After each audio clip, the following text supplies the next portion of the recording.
Everything we've been told is a lie. Everything we've been told is a lie. Everything we've been told is a lie. Everything in history, science, technology, health, biology, genetics, the universe around us, religion and money, obviously. And Nikola Tesla knew this.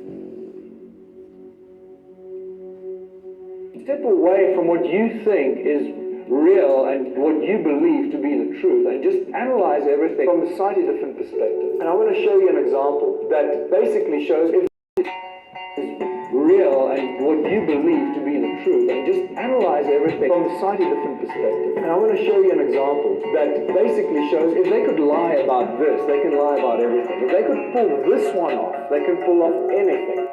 Lie about this, they can lie about everything. If they could pull this one off, they can pull off anything.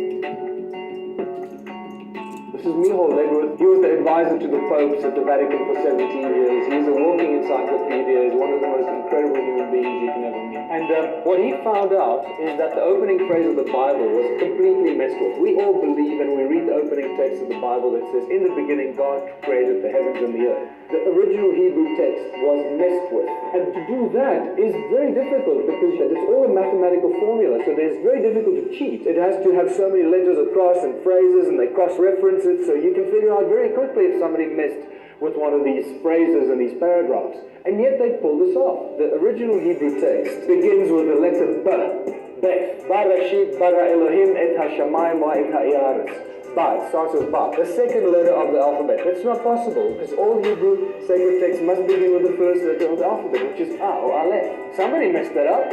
That's not possible. At the moment, it doesn't make any grammatical sense, actually. It's grammatically incorrect sentence. For any Hebrew-speaking people, you'll know what I mean. And it refers to Elohim here as the gods, but it doesn't make any sense. So when he added A or Aleph, suddenly it says, Abba Rashit bara Elohim et hashamayim wa et ha'aretz, which means the Father of the beginnings created the Elohim, the heavens and the earth.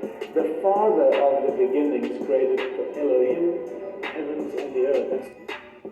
The Father of the beginnings created the Elohim, heavens and the earth. And suddenly Father of the beginnings created the Elohim, heavens and the earth. And suddenly the Elohim no longer is God, or the plural of gods, as we perceive it from the incorrect first statement of the Bible. Sound and resonance. The incorrect first statement of the Bible. Heavens and the earth. And suddenly the Elohim no longer is God, or the plural of gods, as we perceive it from the incorrect first statement of the Bible. As we perceive it from the incorrect first statement of the Bible. Sound and resonance. Common links of creation and religion. In Christianity, it's the Word. In Hinduism, it's Om. The Egyptians believed the universe was sung into creation, and the original people of Australia believed that the world was created with 3 sacred songs. And then we have the phenomenal similarities between the 6 days of creation in Christianity, the 6 aspects of Om, and the 6 aspects of the all-seeing eye of Horus, and you start seeing the connections between all these ancient cultures and the creation stories. And then the creation stories get even more interesting when you read the Hindu creation story. It says, everything was so peaceful and silent that Vishnu slept undisturbed by dreams or motion. From the depths, a humming sound began to tremble.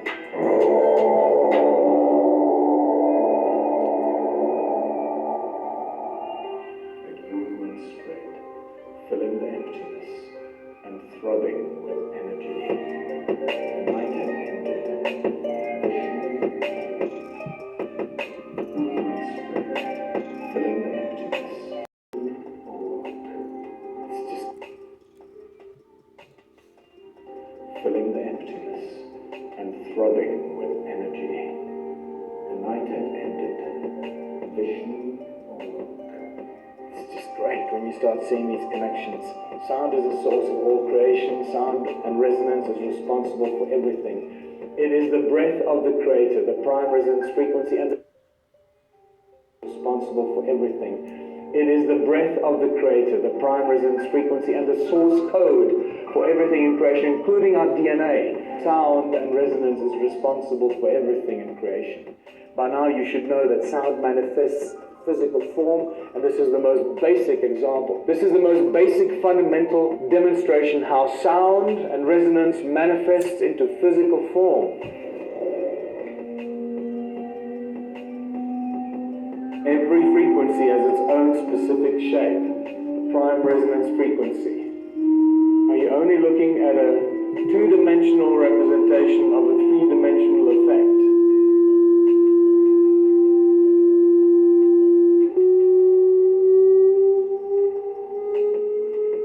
I think he actually uses rice on a metal plate here.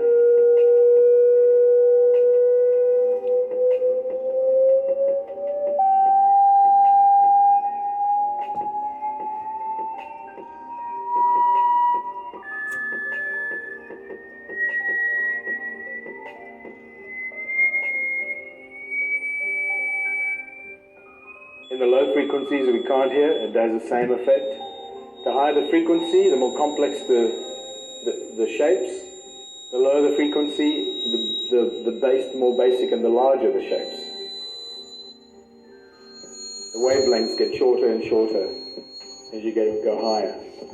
The original people of Australia have a creation story that says time began when the supernatural beings awoke and broke through the surface of the earth. So imagine the surface of the earth being something like this, that metal plate being the surface of the earth, and the supernatural beings broke through the surface of the earth, and they created the surface of the earth with three sacred songs. Erik Larson is the guy that created the cymoscope, and this is when you can suddenly see how the human voice has potential to create infinitely. That with our voice, we have the potential to create everything and anything we can imagine. We have the potential to create everything and anything we can imagine. That we are indeed creators. And remember, every thought you have also has a frequency and a vibration, has a resonance. Just like your voice.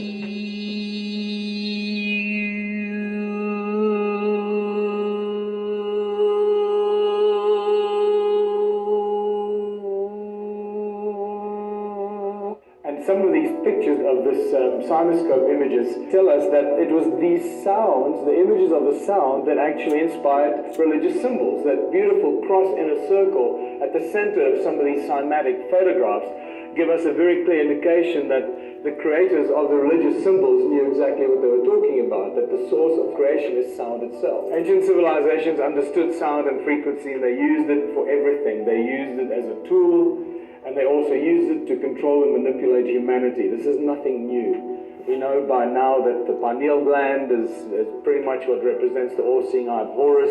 It's a receiver, it's a transmitter, it's a powerful tool that we should be using, but we're not, because it was manipulated with and probably compromised. And it seems that these ancient beings, these either bird-headed beings or winged beings, used these cone-shaped tools and other techniques to manipulate our pineal gland and manipulate our DNA. They controlled us, the tree of life or the DNA, and they probably used sound and frequency to do that with. But what's important is to look at, so we got a pine cone, a cone-shaped tool in his hand, and that weird wristwatch that has got these 12 cone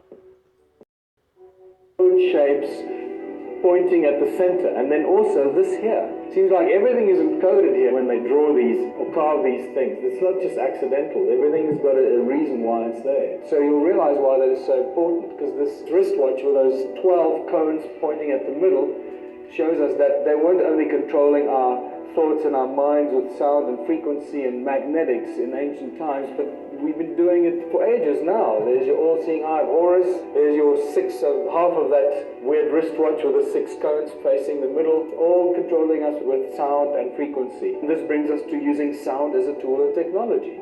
Sound creates light.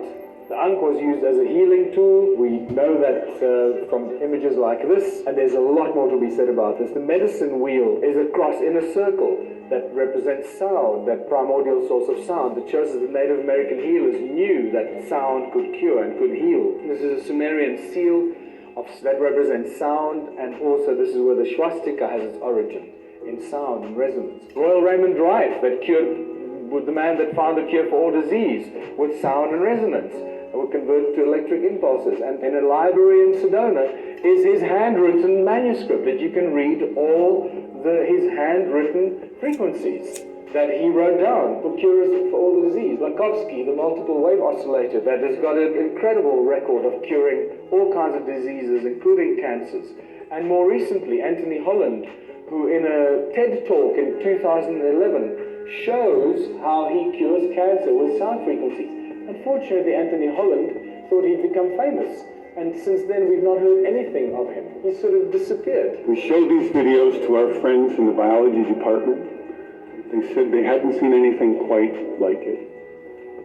It seems to be a new phenomenon. These organisms are being shattered by our electronic signals. Peter Davey boiled water with sound since 1940. Sound creates what's known as a star in a jar, magnetrons. It's called a resonant cavity magnetron. That is created through resonance, sound resonance. It creates huge amounts of energy that's used in laser beams, used in microwaves, laser beams, etc. Sound acts as a cloak of invisibility. Sound can make things disappear. This 3D sort of plastic pyramid that they created, when they expose it to certain sound frequencies, anything they put underneath it disappears, becomes invisible, and then makes you wonder if that was the original idea for the structures of some monasteries. What do monks do in monasteries? They sit and chant. Sound creates hurricanes. Two guys in 2003 that lodged a patent to create hurricanes out of sound. Believe it or not. Luc Montagnier, 2011, spontaneously generated DNA in water with sound frequencies. If you go on YouTube, you can watch one of his latest documentaries where he creates a virus with a sound frequency from Paris to Rome by sending a sound frequency of a virus across a telephone line, and they reconstitute the virus that he has in the lab in Paris. They reconstitute the same virus in the lab in Rome. This is just spectacular stuff. Now you can see how we can manifest things. We become creators and can manifest anything with sound. And this is why we now know that sound is the ultimate source of free energy. And Nikola Tesla knew this. He knew that the earth rings like a bell, and he used the sound of the earth because it constantly rings. It never stops. He used it as a source of energy to create his free energy device. And this is where we realize that sound and magnetism is inextricably connected.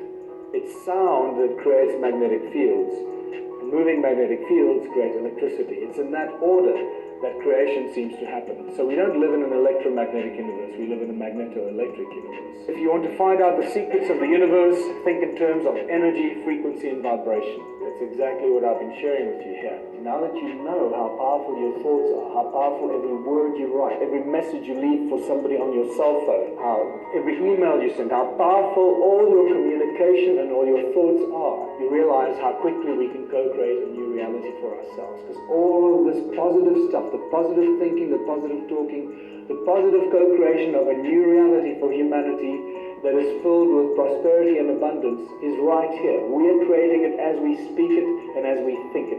No one can stop that. It's up to us. And the more people say it, think it, speak it, imagine it, the quicker we're going to create it.